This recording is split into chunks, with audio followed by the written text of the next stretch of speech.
Namaskaram à tous, c'est Enrico, notre petite vidéo de week-end.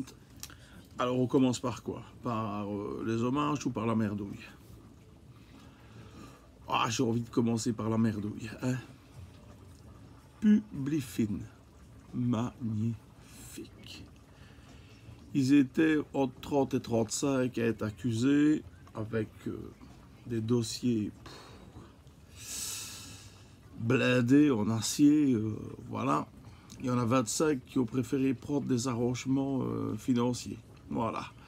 25 des arrangements financiers. Quand tu dis je préfère prendre un arrangement financier que d'aller en justice, ben bien sûr que tu n'es pas coupable. C'est juste parce que tu as envie de dire je vais donner un peu d'argent à la justice, les plafonds se laissent aller, quoi. Hein.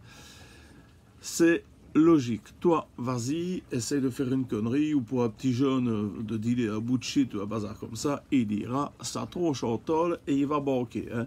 L'arrangement financier, c'est pour ceux qui ont des pépettes, les gros richards qui en connaissent autant sur toi que sur les autres. Donc les loups ne se mangent pas entre eux. Pour ceux qui restent, ça me fait rire que des innocents. Non-lieu. Pas de preuve hasard. Écoutez, c'est nous qui sommes des complotistes. Il est bien entendu que chez les socialos, il n'y a jamais eu de voleur. Je ne comprends pas pourquoi les gens pensent toujours que ces gens-là piquent du fric, quoi. Ceux qui veulent, c'est le bien de la communauté. Ces mecs-là sont altruistes. Ah, je ne vous comprends pas. Moi, je ne suis pas du genre à dire oh, enfin, voilà. Ben, comme disait Coluche, tu connais le proverbe, hein, tu as l'avocat qui connaît la loi, et puis, tu as celui qui connaît le juge. Pas de chance. Alors, nos amis américains, eux aussi, ils sont dans la merde. Hein. Je ne vais pas prononcer le mot parce qu'on ne peut plus, sinon je vais encore me faire taper sur les fesses, mais pour les... vous voyez ce que je veux dire? Les gens se plaignaient de Trump, hein, qui lui était une ordure, un misogyne, une crasse, enfin un mec qui ne sait pas verser de salaire quand même, jamais. Hein.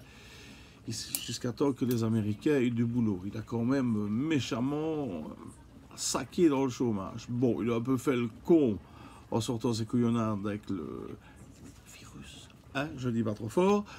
D'accord, mais l'autre pourriture de Biden... Hein? Et il est bien, lui, le mec. Hein? Tout le monde l'aime, hein, le vieux pépère, hein, sorti du home. Eh bien, le vieux pépère sorti du home, il a décidé, il a dit, on a assez rigolé, on a assez demandé que les gens se fassent...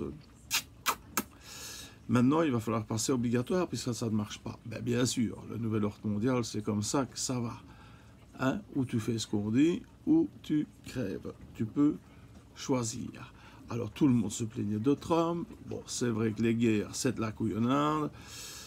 Les musulmans ne sont pas plus coupables, à la limite, que plein d'autres gens à toute la merde qui se passe dans le monde. M'empêche que le Trump avait désingué ce qui sert de pourriture de barbu de merde en là-bas, qui traite les femmes comme de la merde et qui tape sur tout le monde. Donc nous avons dit les... Enfin, je dirais pas non. Voilà. Et cet imbécile, encore cette merde, il faut l'appeler par son nom, de Biden, alors qu'il ne restait que trois poches de ces saloperies à éliminer du globe, a décidé de retirer tous les soldats américains de là, et ces pauvres gens qui, eux, sont des gens normaux, comme nous, qui ont des enfants, qui voudraient travailler, qui voudraient vivre libres, vont se retrouver à la merci de ces crasses en djellaba, avec des bâtons, des barbes et des turbans, qui ont décidé qu'il fallait taper sur tout le monde et que les femmes, il fallait les traiter à coups de pierre. Voilà, alors Biden, super, vous avez très bien fait d'encenser cette ordure. Moi je dis que Trump était pas bon, moins pire. Alors quand même maintenant, hommage à Jean-Paul Belmondo, un mec extraordinaire. Qui n'a pas vu un film de Jean-Paul Belmondo? Le mec qui était sur une banquise, et encore, c'est pas sûr.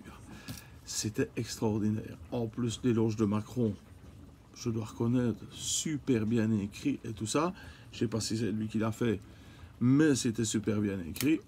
En plus, il a appris des titres de films, parce que lui, quand ça a commencé, ben... il jouait avec cette petite voiture avec un linge. Hein? Alors, notre camarade, M. Augustin... Non, pourquoi est-ce que je dis toujours ça? Je vais avoir des ennuis par M. Augustin. Comment il s'appelle encore, lui, notre ministre de la mauvaise santé? Ah, Van den Broek, voilà. Il n'est plus vraiment hostile à la obligatoire. Non, c'est vrai que... Voilà, vous voyez ce que je veux dire. Et puis, vous savez, ces gens-là, tant qu'il y a du pognon à prendre... autant le prendre, et puis ça marche super bien en plus, parce que regardez en Israël, on commence la quatrième dose, oui, 3 c'était, c'est limite, 3 quand même. Écoutez, il faut être sûr, quoi. Alors, autant y aller, plus il y a de doses, plus il y a de variants, et plus il y a de variants, tous les gens sont contaminés, mais bon, c'est pas moi qui le dis, hein, c'est ni non plus nos... nos clowns de service comme Van Lamèche et tout ça.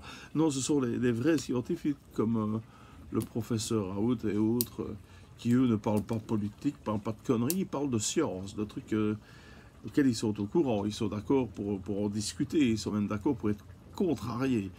Ils ne font pas le bazar politique en se disant oh, du fric, on va... Non, pour tout le monde. Hein. Je suis politicien, je suis Dieu, je vais sauver le monde. Non. Vous connaissez la différence entre un politicien et un pigeon, hein? Il n'y en a pas, non. Quand ils sont par terre, ils vous mangent dans la main, et puis dès qu'ils s'envolent, ils vous chient dessus. Voilà, c'est ça.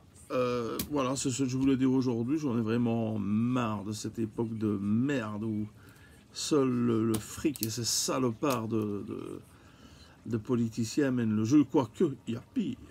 Il y a le journaliste collabo. Alors là, merveilleux, il suffit de regarder la RTB, RTL, et t'as compris où va le monde, on est foutu. C'est le caca, mais il faut se battre, il n'y a rien à faire, il faut se battre. Alors on va quand même terminer par une petite note de gaieté, parce qu'il y a eu assez de merde depuis le début que je vous parle.